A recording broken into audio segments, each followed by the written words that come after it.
Huwag mo akong husgahan sa kaunti mong kaalaman kasi kilala mo lang ako sa pangalan, hindi sa galawan.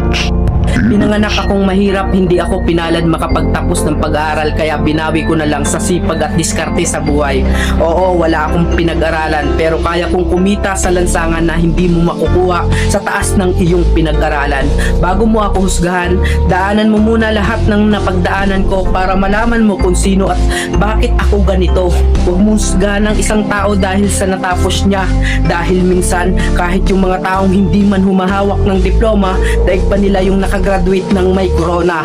Bawat tao may kanya-kanyang kwento sa buhay. Kaya bago mo sila husgahan, alamin mo muna ang kanilang pagkatao at tingnan mo muna ang sarili mo. Baka malala ka pa sa tinitira mo.